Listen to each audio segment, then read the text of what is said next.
Sir पर चढ़ जा मेरे। अरे देख रिचा, मैं तेरे लिए क्या लाई हूँ, तू देखते ही खुश हो जाएगी, जल्दी से आजा। क्या लाई है मम्मी जी, आप बड़ी खुश लग रही हैं। हाँ ये देख, मैं तेरे लिए वरुण की शादी में पहनने के लिए 2 साड़ियां लाई हूँ। इनका काम तो देख कितना बारीक है, और ये रंग तेरे ऊपर खूब जचेगा। मेरी बहू की सुंदरता में 4 चांद लग जाएंगे। अरे वाह मम्मी जी, ये साड़ियां तो सच में बहुत ही खूबसूरत है। ये दोनों मेरे लिए हैं? हाँ बाबा, ये दोनों तेरे लिए ही है। वरुण की शादी तय हो गई है, तो मैंने सोचा तुझे साड़ियां खरीदनी तो है ही, तो क्यों ना मैं तेरे लिए ले चलूं। मम्मी जी ये आपने बहुत अच्छा किया। वैसे ये साड़ियां बहुत महंगी लग रही है, कितने की है? अरे तो महंगी सस्ती छोड़, तुझे क्या करना है कितने की भी हो, तू तो बस इसे अच्छे से पहन के तैयार होना। मम्मी जी थैंक यू, मैं इसे संभाल कर रख देती हूँ। अब जा मेरे लिए चाय बना दे, चाय पीकर प्रीति के घर शगुन भी भेजना है। अब शादी में ज्यादा दिन नहीं है, 5 दिन तो ऐसे ही शादी की तैयारियों में निकल जाएंगे देखते देखते।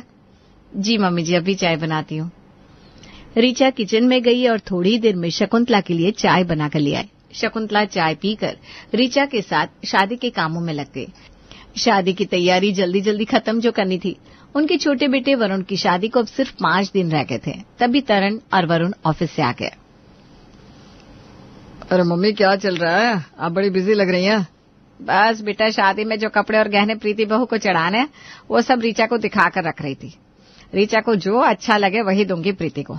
अब आजकल की बहुओं को क्या पसंद है यह मुझ बुढ़िया को क्या ही पता होगा। अरे मम्मी आप ऐसा क्यों बोलते हो, आपकी पसंद तो 1 नंबर है। तभी तो आपने रीचा को मेरे लिए और प्रीति को वरुण के लिए पसंद किया है। हाँ मम्मी, आपको तो सब पता होता है। अच्छा मम्मी, मेरी हलवाई से बात हो गई है, वो टाइम से आ जाएगा।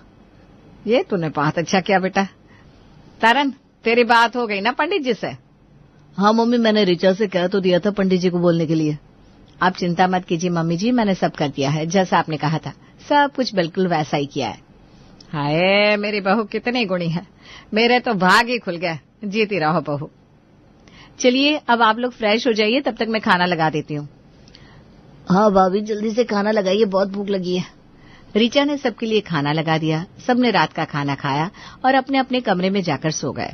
ऐसे ही हर दिन शादी की तैयारियां जोर शोर से चल रही थी। आखिर शादी वाला दिन भी आ गया। वरुण और प्रीति की शादी धूमधाम से हुई और प्रीति घर की छोटी बहू बनकर शकुंतला जी के घर आ गई। आज प्रीति की पहली रसोई है। प्रीति बेटा जरा इधर आना तो। जी मम्मी जी। प्रीति बेटा, आज तेरी पहली रसोई है। तुझे पता है ना आज सुबह का नाश्ता तुझे बनाना है? जी मम्मी जी। क्या बनाऊं नाश्ते में? बेटा नाश्ते में जलेबियां, क्लब कचौरी और आलू की सब्जी बना ले। सब्जी कचौरी तो बनानी आती होगी ना? जी मम्मी जी, मुझे आता है, मम्मी ने सिखाया था, मैं बना लूंगी मम्मी जी। हाँ प्रीति, और सुनो, सब्जी थोड़ी चटपटी बनाना, हमारे यहाँ सबको चटपटा खाना ही पसंद है। जी भाभी, मैं बना लूंगी, कचौड़ियों के साथ चटपटी सब्जी अच्छी लगती है। ऐसा बोलकर प्रीति किचन में चली गई और रीचा ने शकुंतला से कहा, मम्मी जी मैं थोड़ी सी प्रीति की हेल्प कर देती हूँ। वो क्या है ना, घर में अब तक सब मेरे हाथ का ही खाना खाते थे, पता नहीं प्रीति के हाथ का खाना सबको कैसा लगे। अरे नहीं रीचा बेटा, उसे बनाने तो दे, अब वो भी इस घर की बहू है, देखते हैं उसके हाथों में कैसा स्वाद है। तब तक तू घर की डस्टिंग कर दे। जी मम्मी जी, जैसा आप कहें। रीचा ने पूरे घर की डस्टिंग कर दी। थोड़ी देर में प्रीति ने नाश्ता बनाकर टेबल पर लगा दिया। सब नाश्ते के लिए आ गए। प्रीति ने सबको नाश्ता सर्व किया। ये कचौड़ियां तो बहुत ही स्वादिष्ट बनी है, और जलेबियों का तो क्या ही कहना, स्वाद तो है बेटा तुम्हारे हाथों में। इधर आओ मेरे पास, ये लो तुम्हारा नेग। थैंक यू मम्मी जी। भाभी आपको कैसा लगा नाश्ता? हाँ प्रीति, नाश्ता अच्छा बना है। मैं ना इससे अच्छी जलेबियां बनाती हूँ, और सब्जी में जरा और कसूरी मेथी लगती। भाई मजा आ गया प्रीति, नाश्ता तो कमाल का है। लो मेरी तरफ से ये 501 रुपये तुम्हारी पहली रसोई का नेक। और हाँ, अब से नाश्ता तुम ही बनाना। पहले दिन ही रसोई में तरन जी इतना फिदा हो गए कि जैसे प्रीति ने नाश्ता ना कराया हो, अमृत पिला दिया हो। मेरी तो कभी ऐसी तारीफ नहीं की है ऐसे तरन जी ने। हाँ तरन भैया, पक्का कल से रोज मैं नाश्ता बना दिया करूंगी। थैंक यू भैया। प्रीति थोड़ी और सब्जी दो ना, सब्जी तो बहुत चटपटी और टेस्टी है, बस मन कर रहा है खाता जाओ खाता जाओ। हद हो गई, ये लोग तो इसे सर पर बिठा लेंगे ऐसे। भला इतनी भी तारीफ करने की क्या जरूरत है? क्या हुआ भाभी, आप और लीजिए ना। नहीं नहीं, बस मेरा पेट भर गया है। इसी तरह नाश्ता करके तरन और वरुण ऑफिस चले गए। रीचा और प्रीति नाश्ते के बाद अपने घर के कामों में जुट गई। अगले दिन शाम को शकुंतला ने अपनी दोनों बहुओं को आवाज लगाई। रीचा, प्रीति, जरा इधर तो आना। जी मम्मी जी। आपने बुलाया मम्मी जी? हाँ बेटा, मैं ना ये 2 जोड़ी पायल लाई थी तुम दोनों के लिए, देखकर बताओ कैसी लगी। पायल तो बहुत सुंदर है मम्मी जी। एक थोड़ी ज्यादा भारी है, एक हल्के में भी बहुत सुंदर है। हाँ मम्मी जी, ये भारी वाली पायल मेरे लिए होगी, है ना? अरे नहीं रीचा बेटा, ये पायल प्रीति के लिए है। उसकी अभी नई नई शादी हुई है ना, ये भारी पायल उस पर अच्छी लगेगी। और ये हल्की वाली तू रख ले, ये भी कितनी सुंदर है, देख। पायल तो अच्छी है मम्मी जी, पर इतनी भारी पायल पहनकर थोड़ा अजीब नहीं लगेगा? अरे बेटा, कुछ अजीब नहीं लगेगा। नई नई शादी के बाद तो ये सब पहना जाता है। कुछ दिन पहन ले, फिर उतार कर रख देना। इस प्रीति के आने से मेरी इम्पोर्टेंस कम हो गई है। अब मम्मी जी से मुझसे ज्यादा प्यार करती हैं। मुझे तो चिंता होती है कि वो दिन दूर नहीं जब मम्मी जी घर भी इसे ही संभला देगी। अरे रीचा बेटा, क्या हुआ? तू अपने आप में क्या बड़बड़ाए जा रही है? कुछ नहीं मम्मी जी, बस ऐसे ही। मैं ये पायल अपने कमरे में रख कर आती हूँ। ऐसा कहकर रीचा पायल कमरे में रखने चली गई और जाकर उसने पायल रखी और खिड़की के पास बैठकर कुछ सोचने लगी। तभी उसका फोन बज उठा। फोन उसकी सहेली सिमरन का था। हेलो सिमरन, कैसी है तू? मैं तो ठीक हूँ, तू बता, आजकल तेरी कोई खबर ही नहीं है। हाँ यार, मेरे देवर की शादी थी ना, तो थोड़ी बिजी थी। क्या बात है रीचा, इतनी उदास क्यों है, क्या हुआ है? अरे सिमरन, अब क्या ही बताऊं तुझे। मेरी देवरानी है ना प्रीति, उसके आते ही जैसे इस परिवार में मेरी अहमियत ही कम हो गई है। जैसे सब मुझे इग्नोर कर रहे हैं। क्या बात कर रही है, तुझे ऐसा क्यों लगा? जब से प्रीति आई है, घर वाले उसकी तारीफों के पुल बांधे जा रहे हैं। कल उसने पहली बार नाश्ता बनाया, सबने उसके बनाए नाश्ते की इतनी तारीफ की, जैसे लगता था कभी जिंदगी में इतना अच्छा नाश्ता किया ही नहीं था उन्होंने। अब तो उसे ही कह दिया है, नाश्ता तुम ही बनाना रोज। जैसे मैं तो इन लोगों को नाश्ते में करेले का जूस पिलाती थी ना। आए पड़े। अच्छा, तो ये बात है। इतना ही नहीं, मम्मी जी पहले जो भी सामान लाती थी, पहले मुझसे ही पसंद करवाती थी। और अभी आज जब मम्मी जी पायल लेकर आई थी, सबसे अच्छी और भारी पायल उन्होंने उस प्रीति की बच्ची को दे दी। पता नहीं क्या जादू कर दिया उसने घर के लोगों पर। अगर ऐसे ही चलता रहा ना, तो वो इस घर की मालकिन बन बैठेगी और मुझे उससे पूछ पूछ कर काम करना पड़ेगा। अरे ऐसा कुछ नहीं होगा, मैं तुझे बताती हूँ, वैसा कर। तू ना बिल्कुल भोली बन जा। मतलब? मैं समझी नहीं, ठीक से समझा। अरे यार, तू ना अपनी सास के सामने सीधी सादी बनने का नाटक कर और बस उनकी हाँ में हाँ मिलाती रहे। फिर देख तेरी सास कैसे तेरे बस में रहती है। हाँ सिमरन, तू ठीक बोल रही है। अब से मैं ऐसा ही करूंगी। चल बाय, अब मैं फोन रखती हूँ। बाय रीचा, मेरा प्लान काम किया कि नहीं बताना। हाँ। सिमरन ने फोन कट कर दिया। रीचा को समझ में आ गया था कि अब उसे क्या करना है। वो खुश थी। अगले दिन सुबह रीचा शकुंतला के पास गई। मम्मी जी बताइए क्या करना है? आप कहे तो नाश्ता मैं बना दूं क्या? अरे नहीं बेटा, नाश्ता तो प्रीति बना रही है। आज नाश्ते में क्या बना रही है प्रीति? आज इडली सांभर और चटनी बना रही है। बड़ा ही स्वाद खाना बनाती है प्रीति। बस सांभर के साथ थोड़े बड़े भी बनते तो मजा आ जाता। अरे मम्मी जी, आपको बड़े खाने हैं ना, तो मैं बनाऊंगी आपके लिए बड़े। आपको जो भी चाहिए ना, बस मुझे बोल दिया कीजिए। भाभी, बड़े कैसे बनेंगे अचानक? दाल भिगोनी पड़ती है ना बड़ों के लिए, फिर उसे पीस कर बड़े बनेंगे। और नाश्ता तो बन चुका है, मैं मम्मी जी के लिए शाम को बड़े बना दूंगी। नहीं प्रीति, मम्मी जी का मन है ना, तो बड़े मैं अभी ही बनाऊंगी, चाहे कितनी भी देर लगे। मम्मी जी, मैं हूं ना आपके लिए। अरे बेटा, पर अभी बड़े नहीं बन पाएंगे और नाश्ता बन चुका है। मैं शाम को खा लूंगी बड़े। अगर मुझे बड़े खाने थे तो मुझे पहले ही प्रीति को बोलना चाहिए था। हाँ मम्मी जी, आप सही कह रही हैं। आप कभी गलत बोलती ही नहीं। अब इतनी जल्दी बड़े तो नहीं बना सकते। आप कभी गलत नहीं बोलती, इसलिए तो मैं हर काम आपसे पूछ कर करती हूँ। हाँ बेटा, मुझे सब पता है। चलो अब सब नाश्ता कर लो। सब नाश्ते के टेबल पर पहुंचे। सबने प्रीति की तारीफ करते हुए नाश्ता किया और अपने अपने काम पर चले गए। शाम को शकुंतला हॉल में बैठी थी, तभी प्रतिमा उनके घर आई। कैसी हो शकुंतला? बस सब ठीक है, तुम बताओ अपना हालचाल। अरे क्या बताओ शकुंतला, कमबख्त ये जोड़ों का दर्द जीने नहीं देता। ऊपर से मेरी बहू ने नाक में दम कर रखा है। क्या हुआ प्रतिमा? अपनी बहू से तू इतनी परेशान क्यों है? तुझसे काम करवाती है क्या इस बुढ़ापे में? अरे नहीं शकुंतला, काम तो कुछ नहीं कराती, पर सारा दिन मम्मी जी करती रहती है। मम्मी जी मैं ये कर लूं, मम्मी जी मैं वो कर लूं, एक काम खुद से नहीं करती। मैं कहीं बाहर जाऊं तो घर में खाना तक नहीं बनाती। कहती है मम्मी जी आप आएंगी, आपसे पूछूंगी फिर बनाऊंगी। अरे यह तो बड़ी मुश्किल हो गई। फिर तुझे तेरी बहू को समझाना चाहिए ना, ऐसे तो घर चौपट हो जाएगा। अब मैं तो समझा के थक गई हूँ, पर उससे एक काम अपनी मर्जी से नहीं होता। न जाने मेरी बात घर कैसे चलाएगी। हाँ ये बात तो है, हर किसी की अपनी सोच समझ होनी चाहिए। तभी ऋचा शकुंतला के पास आकर बोली, मम्मी जी आप कहे तो चाय बना लाओ। हाँ बेटा 2 कप चाय बना ला। मम्मी जी चाय के साथ कुछ ले आऊं क्या अगर आप कहें तो? अरे हाँ, प्रतिमा काकी आई है तो चाय के साथ नाश्ता भी लाएगी ना। तो नाश्ता क्या लाऊं मम्मी जी? आप जैसा बोलेंगी मैं बिल्कुल वैसा ही करूंगी। ऋचा तेरा दिमाग खराब है क्या? हर बात मुझसे पूछ कर करेगी। अरे चाय नाश्ता लेकर आ, नाश्ते में कुछ नमकीन बना कर ला। तभी वहां प्रीति आती है। ये लीजिए मम्मी जी चाय और मठरियां। काकी आप भी लीजिए ना, आप लोग चाय पीजिए, बातें कीजिए, तब तक मैं बड़े बना देती हूँ। तुमने मम्मी जी से बिना पूछे मठरी बना दी? अरे एक बार पूछना तो चाहिए था। भाभी प्रतिमा काकी आई हैं, वैसे भी शाम की चाय का टाइम हो गया है, तो चाय तो बनानी थी, और चाय के साथ तो मठरी अच्छी लगती है ना, इसीलिए मैंने बना दी। हाँ प्रीति बेटा, अच्छा किया जो चाय ले आई। मैं भी बस चाय बनाने ही जा रही थी, है ना मम्मी जी? हाँ बेटा जा तो रही थी, पर प्रीति तो बनाकर ही ले आई। शकुंतला तेरी बड़ी बहू बहुत भोली है, मेरी बहू की तरह। हाँ चलती हूँ मैं। प्रतिमा चली गई। अगले दिन सुबह तरण ने ऋचा को आवाज दी, ऋचा मेरी येलो शर्ट प्रेस कर दो, ऑफिस जाना है। हाँ एक बार मम्मी जी से पूछकर प्रेस करती हूँ। अरे अब मेरी शर्ट प्रेस करने के लिए मम्मी से क्या पूछोगी? तुम भी ना हद करती हो। देखिए मुझे तो जो मम्मी जी कहेंगी मैं बस वही करूंगी। मम्मी जी मैं इनकी शर्ट प्रेस कर दूं क्या?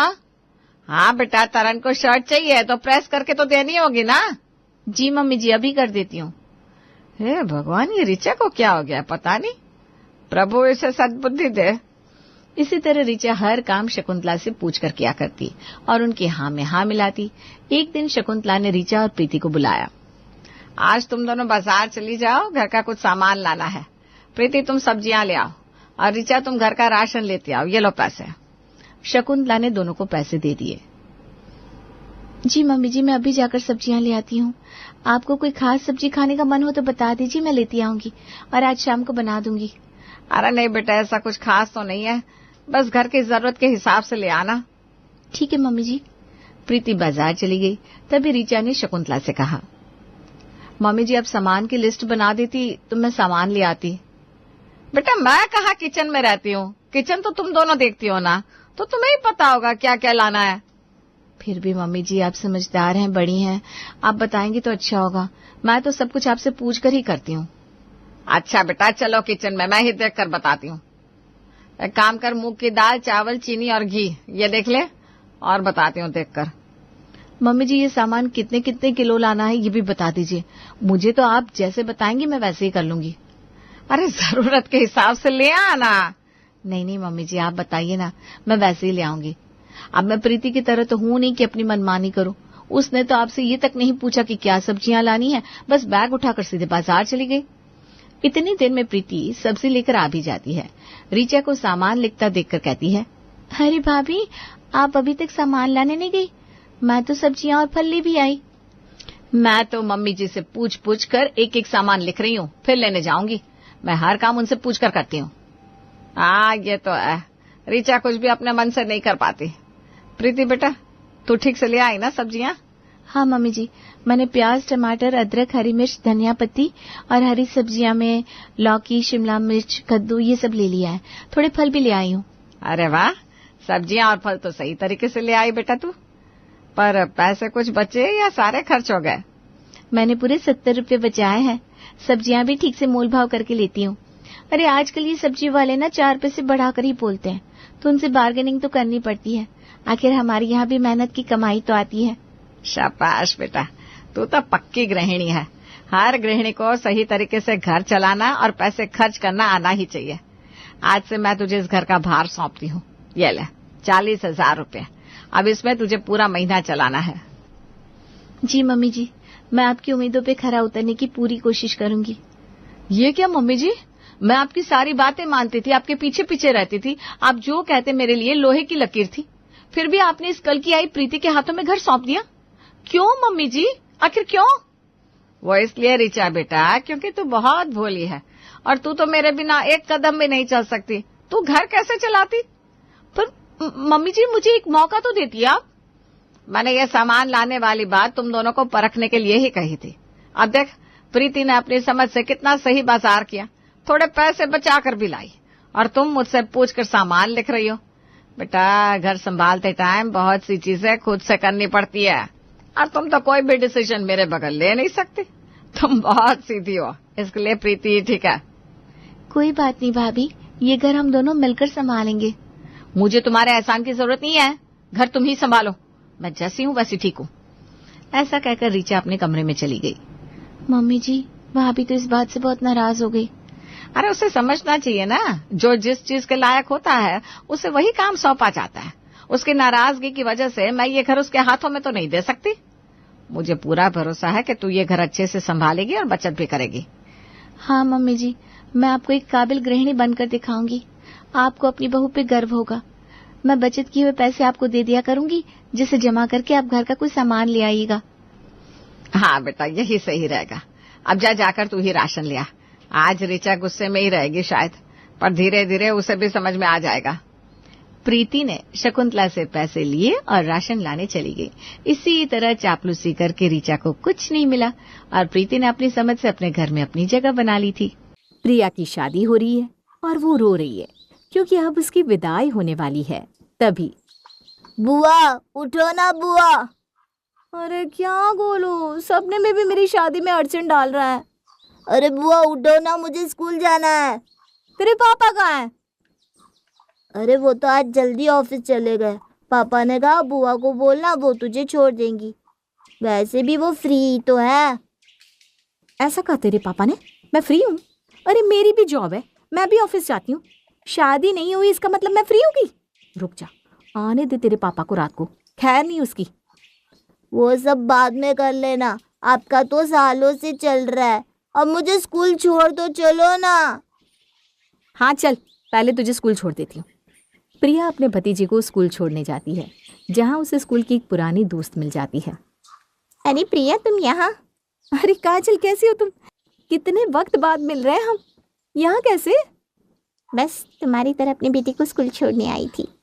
अरे नहीं, वो मेरा बेटा नहीं है, वो मेरे भाई का बेटा है। अच्छा, तो तुम्हारी कोई बेटी है क्या?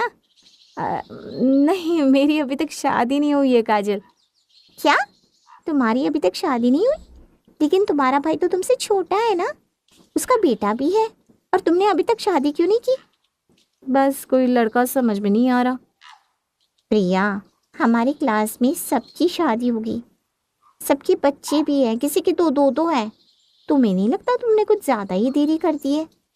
अरे आजकल तो ऐसा ही चलता है काजल, मैं ना थोड़ी करियर ओरिएंटेड हूँ ना, बस इसलिए। हाँ ठीक है, लेकिन मेरी मानो तो अब तुम्हें शादी कर लेनी चाहिए। 35 साल की उम्र लड़की की कम नहीं होती। हाँ तो एक काम करो ना, तुम ही बता दो कोई लड़का, मैं तो आज के आज शादी करने को तैयार हूँ। क्या हुआ, क्या सोच रही हो? अरे कुछ नहीं, अब मैं चलती हूँ, मुझे ऑफिस पे तो जाना है। हाँ फिर कभी मिलते हैं सब सहेलियाँ। हाँ क्यों नहीं, मुझे नहीं मिलना इन सबसे। अगर मिली तो ये सब तो अपने बच्चों की बातें कर रही होंगी, और मेरे पास तो कोई बॉयफ्रेंड भी नहीं है जिसके बारे में बता सकूं। क्या किस्मत है मेरी।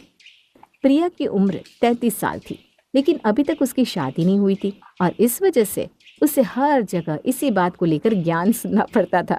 अरे भाभी जी, लड़कों की कमी नहीं है, लेकिन आपकी बेटी की उम्र भी तो हो गई है ना। अब ये खुद 33 की है, तो मैं लड़का कहाँ से ढूंढूं अंकल? हैं, आप ही बताइए। हाँ मैं समझ सकती हूँ बहन जी, लेकिन 35 साल का लड़का ये लग नहीं रहा। अब मैं तो कोशिश कर रही हूँ ना बहन जी, कम उम्र वाले लड़के खुद से बड़ी उम्र की लड़की से शादी तो नहीं करेंगे हैं? और आपको तो 34-35 साल के लड़के अच्छे नहीं लगते। बताइए मैं क्या करूं? तूने अभी तक वैसे भी कुछ नहीं किया, तभी तो घर में बैठी हूँ। सालों से इसका चेहरा देख रही हूँ, अब तो इसका चेहरा मुझे देश के नक्शे से भी ज्यादा याद हो गया। अरे प्रिया तू आ गई। पुत्र राजा देख, ये लड़का कैसा देख रहा है तुझे? ये लड़का है? ये तो 2 बच्चों का बाप लग रहा है आंटी जी। पुत्र जी, आपकी शादी सही टाइम पे हो गई होती ना तो आज आपके बीच 2 बच्चे होते। अब तेरी भाभी को ही देख ले, 26 साल की है, एक बच्चा भी हो गया जो स्कूल जाता है। हाँ, तो आपने सही टाइम पे अच्छा लड़का दिखाया होता तो आज मेरी विदाई हो चुकी होती और मेरे बच्चे आपको नानी नानी कह रहे होते। अरे मैंने तो जब तू 22 की थी ना तब से रिश्ते दिखाना शुरू किया है पुत्र जी। तेरे इतने नखरे, ये नहीं वो नहीं, इसका नाक ऐसा उसका काम ऐसा। अब देखते देखते 10 साल हो गए देख, और जिन लड़कों को मैंने तेरे लिए दिखाया था ना अब उनके तो बच्चे भी हो गए। अरे गुड्डू आंटी, ये लड़का सच में ही अंकल लग रहा है। दीदी के लिए कोई अच्छा सा लड़का बताइए ना प्लीज। हाँ बहन जी देखिए ना, अब तो हम भी थक गए हैं इसके लिए रिश्ते देख देख कर। हाँ तो मैं क्या करूं? मैं चली जाऊं घर छोड़ के? आप कहो तो चली जाती हूँ। अब ज्यादा मत बोल प्रिया, जब देखो चिड़चिड़ करती रहती है। अब रहने दो बहन जी, बच्ची है। अरे बच्ची भी नहीं है, मेरा मतलब है रहने दो बहन जी, मैं देखती हूँ कोई अच्छा सा अंकल, मेरा मतलब है अच्छा सा लड़का इसके लिए। जी शुक्रिया बहन जी। क्या हो गया है तुझे? ऐसे बात करते हैं क्या बाहर वालों के सामने? तो क्या करूं? आप ही कह रही थी थक गए हम इसके लिए रिश्ता देखते देखते। ऐसा ही बर्ताव रहा ना तेरा तो कोई शादी नहीं करेगा तुझसे प्रिया। वैसे भी कौन सी शादी हो रही है मेरी? हाँ, आपने पहले राहुल की शादी करवा दी जबकि वो मुझसे छोटा है। अरे तो क्या करती मैं, उसे भी कंवारा रख देती तेरी तरह। तुझे तो राजकुमार चाहिए था अपने लिए, इसीलिए कभी कोई कमी तो कभी कोई कमी निकालती रही लड़कों में। अब देखो कोई मिल ही नहीं रहा। तो मैं आपका क्या बिगाड़ रही हूँ? अपना कमाती हूँ, अपना खाती हूँ, आपसे पैसे नहीं मांगती मैं। देख कविता, देख कैसे बात कर रही है ये लड़की। तुझे क्या लगता है तेरे खाने पीने से हमें दिक्कत होगी? कुछ भी बोलती है ये लड़की। अरे एक माँ का दिल जानता है कि उसकी जवान बेटी जब घर में बैठी हो तो कैसा लगता है। जब लोग बार बार पूछते हैं अभी तक नहीं हुई शादी, क्या कोई कमी है क्या आपकी बेटी में? तुझे क्या बताऊँ कैसा लगता है बेटा। हर वक्त बस यही इमोशनल ड्रामा चलता रहता है यहाँ। शादी शादी शादी। मैं जा रही हूँ ऑफिस, मुझे इस बारे में कोई बात ही नहीं करनी। ऐसा नहीं था कि प्रिया नहीं चाहती थी शादी करना, लेकिन अब बात ये थी कि उसकी उम्र के लड़के मिलना मुश्किल हो गया था जो प्रिया को भी पसंद आ सके। अरे ओ प्रिया, आ गई तुम? आज की ताज़ा खबर सुनाओ। क्या हुआ अब? अरे तुम्हें नहीं पता क्या? अरे क्या नहीं पता? अरे हमारे बॉस है ना, उन्होंने तीसरी शादी कर ली है। क्या? वो तो 60 साल के हैं, तीसरी शादी कर ली? सच में, यहाँ लोगों की एक शादी नहीं हो रही और ये यहाँ 3-3 कर रहा है। मुझे ताना मार रहे हो क्या? अरे सॉरी, मैं तुम्हें ताना नहीं मार रहा था, मैंने तो ऐसे ही बोल दिया। हाँ हो जाएगी शादी प्रिया, अभी तुम्हारी उम्र ही क्या है? 33 की हूँ, अगले कुछ महीनों में 34 की हो जाऊंगी मैं। क्या? मुझे लगता है तुम्हें जॉब से ब्रेक लेकर लड़कों ही ढूंढने चाहिए अभी। लाओ दो। क्या दूं? अरे लड़के का पता दो ना, अभी जाती हूँ उससे शादी कर लेती हूँ। अरे मेरे पास कहाँ से है लड़के का एड्रेस? हाँ तो अगर लड़का नहीं ढूंढ सकते तो ज्ञान भी मत दो प्लीज। हाँ चलो अपना काम करते हैं सब। सबको ज्ञान देना है बस। अरे कोई अच्छा सा लड़का भी बता दो। हे भगवान, आपको भी मैं नजर में नहीं आती क्या? किसी को 3-3 शादी का सुख दे रहे हैं आप और मुझे एक का भी नहीं। हमारे समाज में शादी ना होना एक बड़ा मुद्दा माना जाता है, इसीलिए क्या रिश्तेदार और क्या पड़ोसी आपके घर के इस मैटर में पड़े ही होते हैं अक्सर। अरे जानकी कहाँ रह गई? अरे ये फिर आ गई झले पर नमक छिड़कने। माँ मैं तो भाग रही हूँ कमरे में। अरे प्रिया सुन तो, कहाँ जा रही है? अरे कहीं नहीं जा रही हूँ आंटी, सालों से सोच रही हूँ कहीं चली जाऊँ। क्या? अरे इसका मतलब है ऑफिस की छुट्टी है आज से, इसलिए कहीं नहीं जा रही। अरे ये तो बहुत अच्छी बात है, मुझे तुझसे ही काम था आज। क्यों? नए ताने सोच के आई हैं क्या आप सुनाने के लिए? क्या? अरे इसका मतलब है कौन सी नई खबर लाई हो तुम आज? ये इसके सारे मतलब तुम ही क्यों समझती हो, मुझे क्यों समझ में नहीं आते। खैर छोड़ो, मैं ये कह रही थी कि आज तू घर पे है तो मुझे नए शादी के कार्ड की डिजाइन दिखा दे जरा। क्यों, आप फिर से शादी कर रही हैं क्या? अंकल ने फाइनली छोड़ ही दी है आपको? क्या? अरे इसका मतलब है कि किसकी शादी है जो कार्ड देखना है? अरे वो मेरी काम वाली है ना, उसकी बेटी की शादी है, अभी 20 साल की ही तो है। तो वो बोल रही थी कि उसे कुछ डिजाइन चाहिए। मैंने सोचा भले का काम है, मैं कर देती हूँ। अच्छा, उसकी बेटी की भी शादी हो रही है? उसकी बाकी तीनों बेटियों की हो गई? अरे कब की हो गई जानकी, उनके बच्चे भी हैं। अब ये सबसे छोटी वाली लड़की है ना, उसकी भी विदाई हो जाएगी। अरे प्रिया, तुझे तो याद ही होगी वो इमली तेरे पास चॉकलेट लेकर जाती थी ना कभी कभी। हाँ याद है। हाँ, अब तो उसकी भी विदाई हो रही है। पता नहीं हमारे प्रिया का भाग कब खुलेगा। अब तो वो सबकी मम्मी लगने लगी है ना, उम्र भी तो हो गई है। खैर छोड़ो, मुझे ना ये सारी बातें करने में मज़ा नहीं आता। मैंने तो सोचा किसी की मदद हो जाएगी, कार्ड का डिज़ाइन पसंद कर लूँगी तो। हाँ हाँ, क्यों नहीं। ये इमली को तो आपसे खास लगाव होगा नहीं आंटी? मैंने सुना था आपके बेटे और इसके बीच में कुछ चल रहा था, है ना माँ? अरे क्या बोल रही है ये लड़की? हाँ, शायद आपकी बेटी को रिजेक्ट कर दिया है इमली ने, तभी तो कहीं और शादी करी है। मैं आपको ना कार्ड के डिज़ाइन भेज देती हूँ, ठीक है? आजकल की लड़कियों को तो शर्म ही नहीं है बड़ों से बात करने की। अरे अभी अभी तो आपने कहा आंटी कि मैं बड़ी हो गई हूँ, मम्मी लगती हूँ, फिर तो आपको भी मुझसे तमीज़ से पेश आना चाहिए, है ना? लेकिन आपसे तो होता नहीं वो। अरे कावेरी बच्ची है वो, ऐसे ही गुस्से में कुछ भी बोल दिया। प्रिया अंदर जाओ। अरे पर मैंने। अंदर जाओ। जान के देख ले, तेरे कहने पर इसे माफ़ कर रही हूँ मैं, वरना प्रिया की बदतमीजी बढ़ती ही जा रही है दिन ब दिन। प्रिया का गुस्सा सबको दिख रहा था, लेकिन उसकी तकलीफ किसी को समझ नहीं आ रही थी। समाज का उस पर दबाव डालना, सबका उसे अजीब नज़रों से देखना, ताने मारना, ये सब काफ़ी था उसके बर्ताव को चिड़चिड़ा बनाने के लिए। दीदी नाश्ता कर लीजिए। नहीं, नहीं खाना मुझे, खा लीजिए आप सब। अरे किस बात का गुस्सा है? हाँ, कल माँ ने बताया मुझे कि कैसे आपने कावेरी आंटी को खरी खोटी सुनाई। तो क्या करती, चुपचाप सुनती रहती सब। अरे उनका काम ही है सब बातें फैलाना। आप उनके साथ बदतमीजी से बात करेंगी तो पूरे मोहल्ले में आपको बदनाम करेगी, फिर कौन करेगा आपसे शादी? अरे नहीं करनी मुझे शादी, बस। तो क्या पूरी जिंदगी इसी घर में पड़े रहना है, भाई के घर में? भाई का घर? ये मेरा भी घर है, समझा? पापा ने इसका आधा हिस्सा मेरे नाम पे किया है। अच्छा, अब समझा। इसलिए आपको शादी नहीं करनी है, क्योंकि इस घर का आधा हिस्सा चाहिए आपको।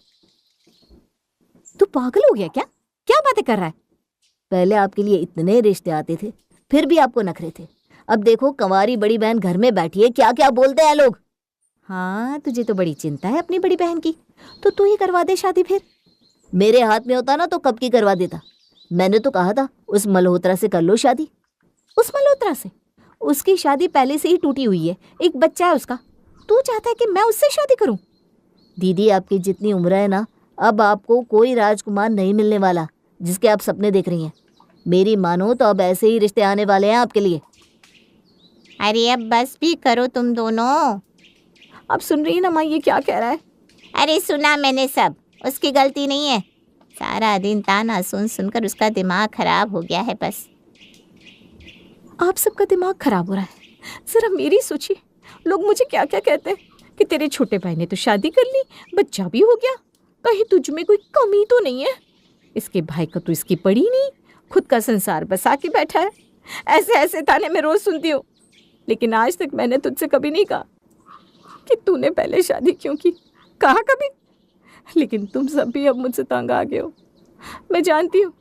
इसलिए अब जो भी अगला रिश्ता आएगा उसमें मेरी शादी फिक्स कर देना, मैं हाँ कर दूंगी, और कर देना मुझे विदा। कहते हैं बाहर वालों का दर्द देना इतना नहीं चुभता जितना अपनों का चुभता है। प्रिया के साथ भी यही हुआ। उसके घर वालों ने जब उस पर ताने कसे तो वो काफ़ी उदास हो गई थी। अब तो बस यही था कि विदा कर दो मुझे। ये लो, प्रिया भी आ गए। यहाँ आ प्रिया, तुझे कुछ दिखाना है, तेरे लिए रिश्ता आया है। गुड्डू आंटी मैं तैयार हूँ, चाहे कोई भी हो, कैसा भी दिखता हो, कुछ भी करता हो, मैं तैयार हूँ। लेकिन बेटा मेरी बात तो सुन ले, वो लड़का कोई भी कमी हो चलेगा, शादीशुदा है ना, बच्चा है, वो भी चलेगा। मुझे उसकी फ़ोटो भी नहीं देखनी, मैं तैयार हूँ। आप सब मम्मी से डिस्कस कर लीजिए, उन्हें भी हाँ कह दीजिए। प्रिया मेरी बात तो सुन बेटा। मेरी तरफ से हाँ है, आप उन्हें कह दीजिए, और अगर उनकी तरफ से भी हाँ है तो हम सीधा शादी करेंगे। लेकिन लड़की के बारे में पहले सुन तो लेती बेटा। एक बार उसने ठान लिया तब किसी की नहीं सुनेगी वो। प्रिया ने बिना देखे और बिना उस लड़के के बारे में कुछ भी जाने शादी के लिए हाँ कह दी, और लड़के वालों को भी ये रिश्ता मंजूर था, इसलिए दोनों घरों ने मिलकर प्रिया और योगेश की शादी तय कर दी। अब तो आप दोनों खुश हैं ना? फाइनली इस घर से जा रही हूँ मैं। बेटा हम तुझसे उतना ही प्यार करते हैं, तू हमें गलत मत समझ। एक बार दूल्हे को तो देख लो दीदी। मेरे नसीब में जो भी हो अब मैंने स्वीकार कर लिया है, अब बस मुझे विदा होना है इस घर से। वो तो मैं कर ही दूंगा तुम्हें विदा, बस एक बार अपने दूल्हे को देख तो लो। राहुल प्रिया को जब मंडप में ले आता है तो उसका दूल्हा योगेश वही लड़का था जिसे एक वक्त पर प्रिया पसंद करती थी, लेकिन योगेश पढ़ाई करने के लिए विदेश जा चुका था। लेकिन उसकी शादी योगेश के साथ ही हो रही थी। क्यों, पसंद आया दूल्हा? हाँ या ना? हाँ, और तुझे मैं ये बता रही थी कि योगेश तुझे शादी के बाद विदेश ले जाएगा, तुम दोनों वहीं रहोगे। क्या? सच? सच। फाइनली दीदी घर से नहीं, इस देश से भी विदा ले रही हैं। जीजा जी अब आप ही संभालना इसे, हमने तो कर दी अपनी बेटी विदा, अब आप जानो आपकी मुसीबत जाने। मैं खुद चाहती हूँ कि जल्दी करो मुझे विदा, इससे पहले कि कावेरी आंटी आ जाए।